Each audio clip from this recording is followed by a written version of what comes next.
This is Kits and Wagers. I'm Adam Zdroik, joined by Chris Owen. We're back. The Premier League's back.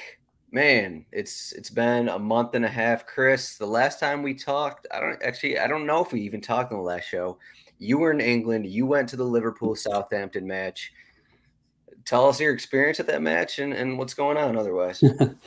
Yeah, Adam, good to be back on the show here. It feels like it's been, the better part of like 5 weeks, 6 weeks here that we haven't done a show. Happy to be back here. And yeah, last time we had chatted, I think it was early November. I was on a little work trip with a little detour up to Liverpool. I figured if I was going to be there, I couldn't, I had to hold myself accountable, make sure that I got up there to the game. So yeah, amazing experience. We saw it was a 3-1 win. It was just kind of wild to see those guys in person and see like just the level of play. Specifically, I was like totally impressed, like how easy it is for Thiago to just like slide past defenders and spray balls all over the field. It's like something that doesn't really come out on the TV. You obviously see him do some pretty impressive stuff, but it was even more so impressive seeing that in person than they got a win. It was awesome. It was beautiful day there in Liverpool. So yeah, excited to be back. And now that I can check that off my bucket list, been a fan since I was a little kid, and glad that finally happened. But most importantly, we're back on Kits and Wagers. It's game week 17.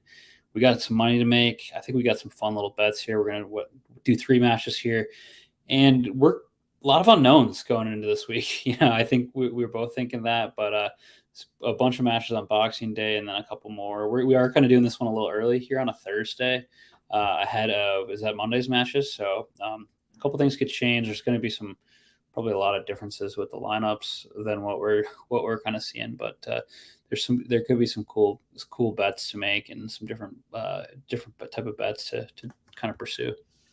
Anyways, what's going on? What's new with you, Adam? I was going to ask, did you get a new warm-up jacket there when you were at the game? Nice. I did, yeah. Yep, I kind of went spillionaire at the club shop there. Got a new warm-up. All the stuff that's like priced up, all that kind of stuff. Yeah, exactly. So I was like, I got to get something. So I got this and like one of the retro jerseys. And then word on the street, don't tell my brothers or my family, but they might be getting some new Liverpool gear too. So nice. Yeah. All right, I won't tell them to listen to the show yet. Yeah, hopefully they're not listening right now. I know they're not. But we're just you're currently getting some snow over in Wisconsin. I'm about to get some snow. I'm doing some traveling before this storm hits. We're about to get, I don't know, between 1 to 2 feet of snow over by us and dropping temperatures as well. So if you saw the graphic up on YouTube, check that out. I put pictures of me and Chris up. We're just like walking around in the woods, some snowy woods, and that's kind of what that's kind of what it's about to be for us in a couple hours. So I don't think I even saw that, so I was going to look at it. But yeah, so Premier League, as Chris was saying, we'll try and figure this out. We've had, I don't know, maybe 6 or 8 teams have played in cup matches Tuesday, Wednesday, and then we have Liverpool, Manchester City going on today in cup games. So we have that to kind of look at. Otherwise, everyone was playing in friendlies. Newcastle is out in Dubai. There are teams in Spain. There's teams all over throughout the breaks. And then we don't even know who's going to start for some of these teams because of World Cup. So that will be a talking point. And then I'm not even sure if we're talking about any of these teams here, but no, we're talking about the first match we're talking about is Southampton Brighton. Southampton, Nathan Jones, new manager. This will be their first league match with their new manager. They just beat Lincoln City, I want to say, the other day, 2-1 in the cup. And then another team, Wolves, has Lopetegui. The Wolves are going at Everton.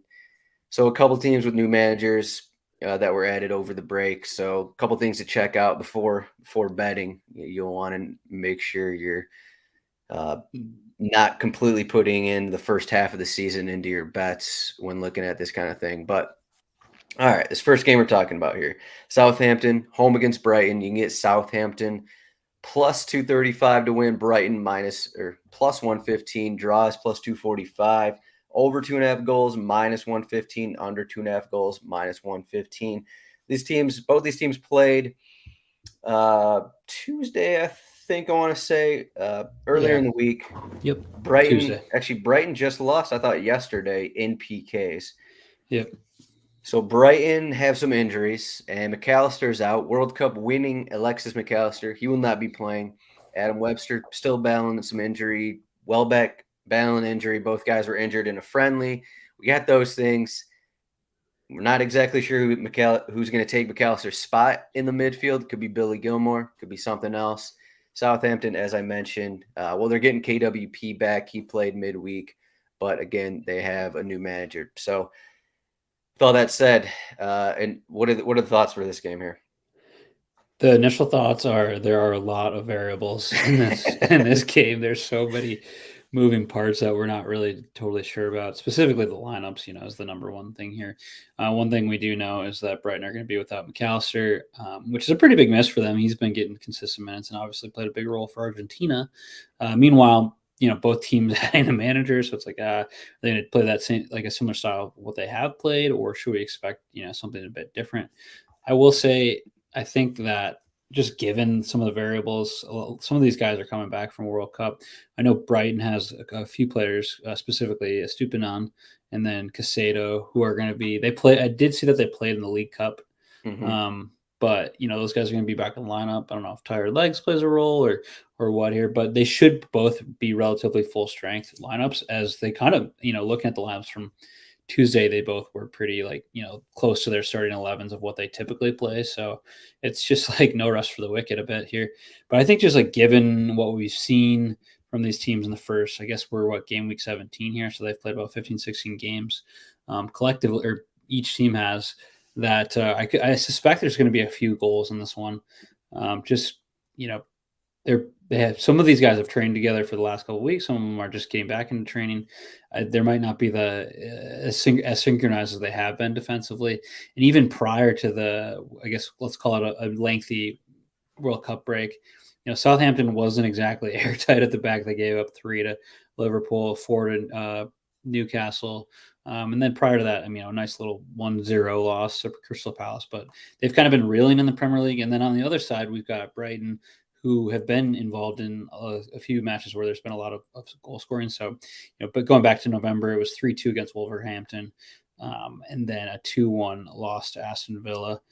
And then even looking at some of the goals against for the season thus far, Southampton have given up the third most amount of goals at 27 goals there. And then Brighton, despite being I guess they're in 7th right now, they've still given up quite a few goals, 19 on the season. So all that said, I'm going to go here and I'm going to take over 2.5 goals at -115. So pretty decent odds. But both teams not defensive juggernauts. So that's kind of where I'm at on this specific match. I don't know if you're feeling a similar way or if you got something different going. Well, first question here. You mentioned the tired legs thing. I think it was Pep Guardiola was talking about how the players that didn't go to the World Cup, they had, a 1 to 2 week break or something like that, and to where they could do whatever they wanted almost. And Pep was saying that, the guys that played in the World Cup are probably a little more fit because, they went right from Premier League to the World Cup to playing and training on a daily basis, to where the guys that didn't go to the World Cup didn't do that. So, it's kind of hard to say what the difference is, if there is a difference. Maybe do you think there's a benefit to the World Cup players? As we try and look at bets here, maybe not specifically for this matchup, because you look at Southampton. I guess Bella Kotchap, he was on the German team, and then you mentioned Stupinian and Caicedo, and Mitoma as well. I guess Trossard. I guess a bunch of guys on Brighton. Yeah, a bunch of guys. Yeah. But do you think that kind of helps Brighton because those guys were, or maybe we're probably thinking about this too much and it doesn't matter? I think for these two teams, we might be thinking about it too much. I think what the break does is this would be more for like a team like Arsenal who had through 15, 16 games been like super impressive, had really found like a really good run of form, and then boom, 5-week break where they're not like still in that rhythm. So I think that it hurts teams like that more. Whereas like teams like maybe for instance Southampton benefited from this. They had a little bit more. Some of the players got a little time off, and then they had 2-3 weeks in a warm destination playing friendlies and working on some training stuff. So I think if there was an advantage maybe for this match, and overall it's for the teams that weren't necessarily playing well and had some more time to like work on organizational aspects and give some key guys a couple minutes off. So I think maybe advantage Southampton here, whereas Brighton had what do we say, like 5 or 6 guys go to the World Cup, and that could affect the continuity. But it's pretty tough to kind of pull out the magic ball and be like, oh yeah, this team will be way better off because they played less games, but they're not fit. I'm sure these guys are still in great shape. So right. 1 to 2 weeks obviously helps guys get healthy too. And maybe I don't know if they're working on their fitness or what, but I think benefit to the players who had it off. I think, in my opinion, they got to be like mentally fatigued, physically fatigued for the guys who went, and played. For some of them that made it into the knockout rounds, but yeah, I'd say more of an advantage for the teams that had less players go. But I wonder. Could totally be wrong too. Specifically for this situation, like Nathan Jones, I wonder if it was a thing where like some of these guys wanted to make a good impression with a new manager, so they didn't. Maybe they had that opportunity to take some time off, but they didn't, kind of a thing. But obviously, we don't know this. I want to point out that Nathan Jones, he came from Luton Town, but in 2014 he was a caretaker manager for Brighton, and he also played with Brighton. He has 159 appearances for Brighton from 2000 to 2005. So a bit of a matchup against one of his former teams here, and where he got his coaching career started. So it's pretty fun there. Yeah, a little. I mean, we love a revenge game aspect, but I don't know if this necessarily sounds like a revenge game. So yeah, you're like an over 2.5 goals. I think I like that as well. The difficult thing is with Brighton. I mean, we just saw them. They're good at possession, and their problem throughout the past couple years, even under De Zerbi. I mean, they kind of figured things out before the break, but they just had that scoreless draw and lost in PKs because they just couldn't score. And I mean, you throw McAllister out of the lineup, I wonder how much that changes. But when you look at how these teams have played, I think the over 2.5 makes most sense. I'm taking, I think, what is maybe a little more safer route.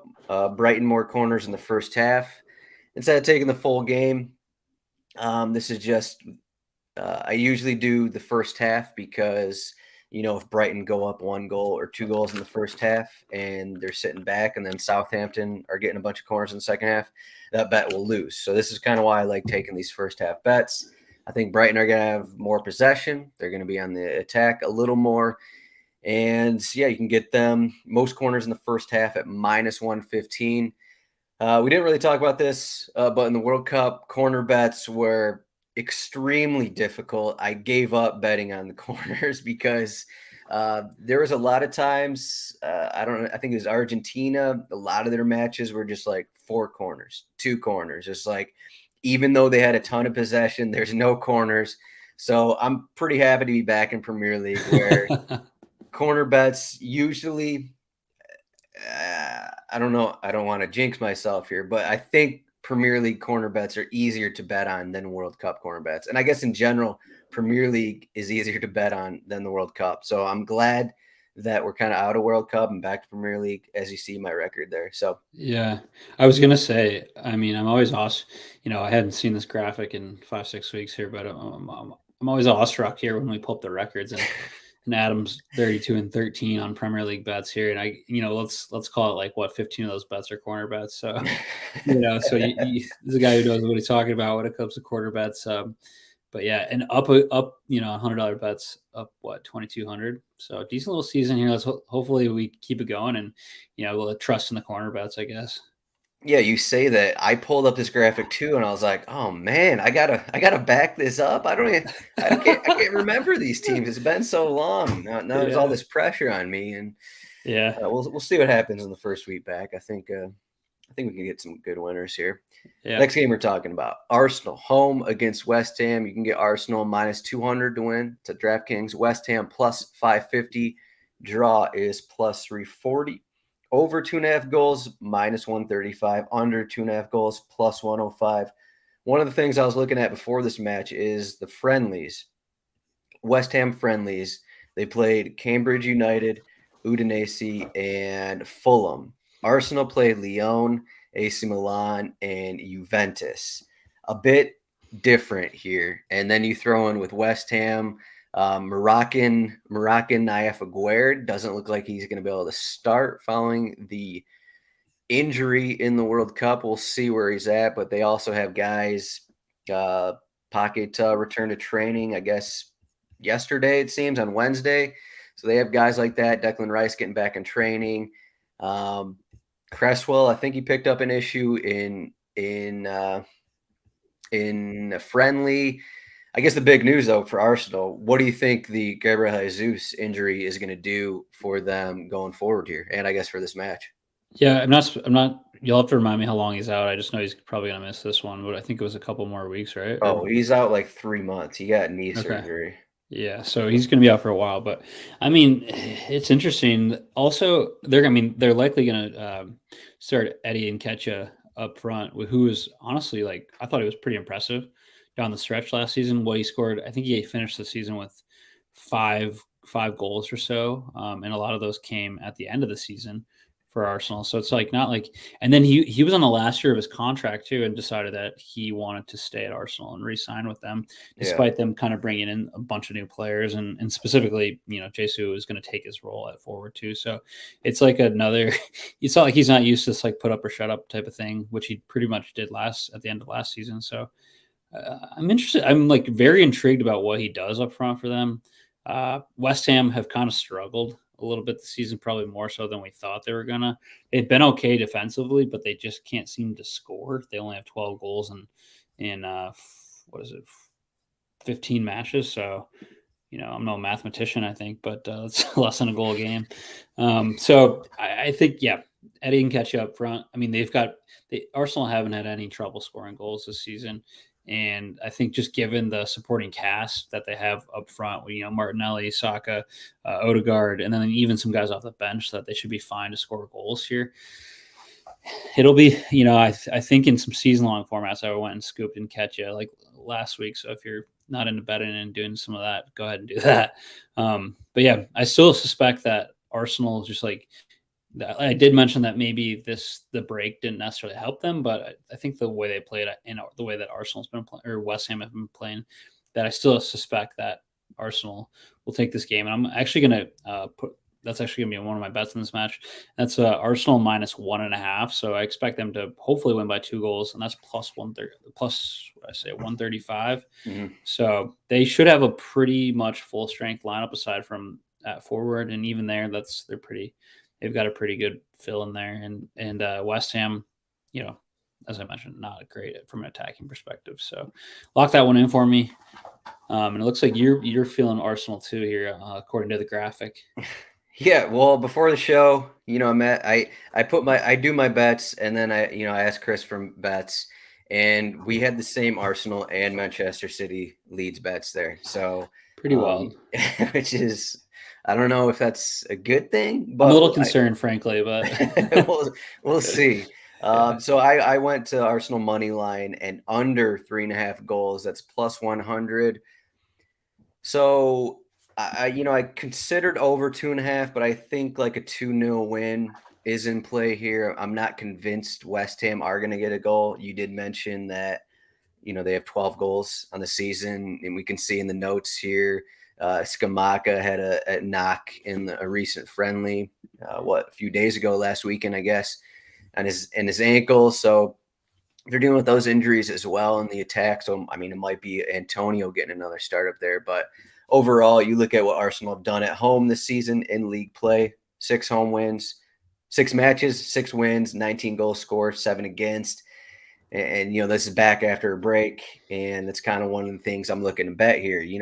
Premier League's been gone for a month and a half, and these home teams, Boxing Day, the home teams are going to have maybe more of an advantage than what they usually have, and that's kind of what I'm going with here. I think Arsenal have enough to win this one by multiple goals.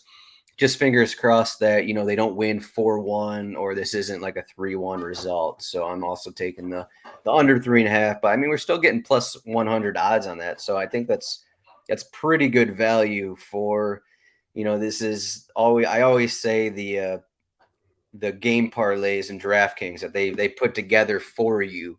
They always seem to get you and maybe reduce the odds a little bit, but I saw the plus 100, so I'll take it.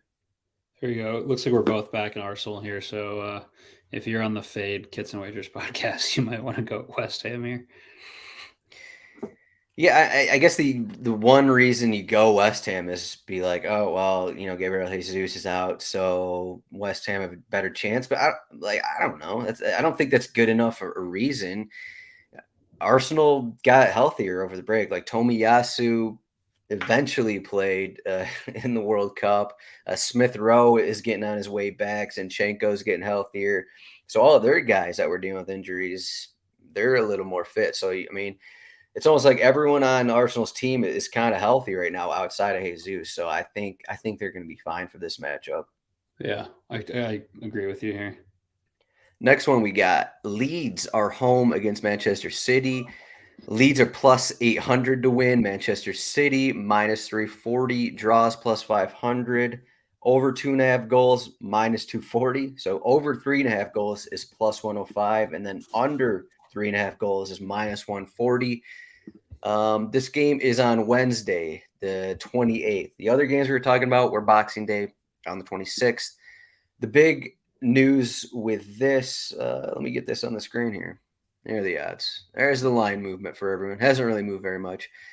But we see all the lead stuff. There is an illness going through camp. There apparently no injury situation for Manchester City, despite all of their guys pretty much going to the World Cup. I guess the big news with Manchester City, they got Kyle Walker back. Kyle Walker, he got healthy over the World Cup, got a few starts for England. So seems like he's fit. That's another boost for Manchester City. I'm not sure they needed another boost. Granted, the last time we saw them, they lost against Brentford. But outside of the illnesses and minor injuries for Leeds, Tyler Adams is suspended for this game. The American Tyler Adams is suspended. Not what you want when you're going against Manchester City. So what do you think? What do you think about this match, Chris? I would lock in a total Manchester City domination here, but I think there's a number of factors here. But just look at that injury report. They're going to probably be missing their best midfielder, and that might be a bit of a hyperbole here following the World Cup. But I think Adams out is a big miss for them against Man City. They're still missing a few other guys, and a couple players here who are game time decisions too. But City are like completely healthy. Return of Kyle Walker is a pretty big boost for them as well, so that helps. But I just think that City, they're returning a lot of guys. They're fit. They've had a ton of time to train, and then of course like Erling Haaland, they just like tighten the screws on the robot. They got his his different machine like tendencies to really hone in here. So I think they're going to run riot on Leeds. Leeds giving up quite a few goals. They've been better here towards the tail, like towards prior to the World Cup, but giving up 26 goals in 15 matches. And City, of course, are leading the Premier League in goals with 40 goals in 14 matches. So for me, I'm actually going to go and take a total team, Man City team total goals. And that is, I think, do we have it up on the graphic here? What was it? Over 110. Over 2.5 goals was minus 110 here. So I think that Man City are going to score at least 3 goals and cash that out at minus 110 here. When you look back at a bit of the historical data, they played twice last season, one in December and one in April. And the first match in December, almost a little over a year ago, that game was 7-0 Man City. And then you look at the game in April, and that game was 4-0. So yeah, I just think that there's going to be quite a few goals with the 7-0 result and the 4-0 result last year, and City being pretty much fully healthy. So just lock that in for me. Yeah, I was just looking through the numbers. In 6 away matches, Manchester City have only scored 10 goals. which is kind of surprising, but you look at their last couple away matches, 1-0 at Leicester, 1-0 loss at Liverpool, but then they have 3 goals at Wolverhampton, 3 goals at Newcastle, 2 at West Ham. So, I mean, maybe we shouldn't put too much into the away numbers there. So Leeds, the one time they didn't have Tyler Adams this season, they lost at home 3-2 against Fulham. The main thing there is that they did not have Adam Forshaw because he was injured. Adam Forshaw is a pretty good defensive midfielder who's been injured first half of the season. So it's assumed it's going to be Forshaw and Roca in the midfield. I think that'll help the absence of Adams, but I still think that's relevant going against a pretty much full strength team like Manchester City. Like, I mean, I haven't said Erling Haaland's name in a long time because he wasn't in the World Cup. But, I mean, we could look at actually, I'm just going to look at his odds right now to score because let me see. I couldn't find them on DraftKings, so you might have to look on FanDuel. I don't think they were quite up yet because we're about 6 days away from the match on DraftKings. But Come yeah, on, DraftKings. I know. I was like, they got everything else in there, but not goal scorer odds. Because I was thinking about that one for my bet, frankly. But yeah. We can find it in our cheat sheet here. Oh, because it's DraftKings. I still got them up. Yeah, man, unbelievable. It's got to be like close to like minus like 175, minus 200 maybe. I don't know. Yeah, I mean, if Man City are over 2, I mean, he could be close to. It could be over minus 200. So yeah, yeah. So you'd have to like bet like plus 2 goals or more for him probably to even get close to plus odds. All right, so you're taking over 2.5 goals as we said. I also had this bet, but I also had a backup plan here. Manchester City money line up to the 30th minute as plus 120. I mean, it's kind of the same idea. It's just that Manchester City are going to get an early goal and they're going to be winning after 30 minutes. Pretty simple. I've gone with this bet a couple times this season. I may have gone with it against Brentford. Clearly, that one didn't work, but. Yeah, this is Manchester City are better than Leeds. I don't know. I mean, what time is this match? What time is this match? Is this going to be under the lights here on Wednesday, or is this? It's a great question. I mean, I'm not sure how much that'll matter for Leeds, but yeah, it'll be a night game for them. So the fans will be going crazy. Maybe that helps Leeds a little bit. We'll see. I'm not sure how much it's going to help, but this is Manchester City we're talking about. So they're going to have 60+% possession. They're going to have Haaland against what has been maybe one of the worst back lines in the league this season. I wonder if, they figured some things out because Luke Ayling's healthy now. He played in their friendly, I think, on Wednesday. So maybe he's going to be in the starting 11 again. We'll see. But me and Chris are going with the same kind of route here. A little bit of group think on the Kits and Wagers pod this week. Yeah. Unfortunately. Or fortunately, I don't know. Fortunately. All right, so what do we got here? We got World Cup final picks. No, that's not what we want. That is not what we want. All right, so our, what's it called? Staff bets. No, not staff bets. Team Parlay. I'm figuring it out. Team Parlay. We're going to cut it, and then I forgot to figure our backup segment. But so we're back with the Team Parlay. And Chris, I guess we're both going to this Brentford-Tottenham match. What are your thoughts on Brentford-Tottenham here as we look at the projected 11s for these teams? Yeah, my thoughts are that this game had the best double chance odds that were closest to plus odds. And I looked at last year. I think Brentford tied Tottenham back in April 0-0. They did lose the other game that was in February, or I guess in December too. But I think they can do it. They can compete with Tottenham. We've seen it, and tied them the last game. So I like the double chance was minus 110. Did I say so? Pretty close to plus odds, and you combine that with whatever corner bet you probably did. We'll get decent odds here. There's a couple question marks for Brentford. Definitely missing a couple guys, but not like any of their key pieces. Like, I'm interested to see what the heck happens with Ivan Toney over time.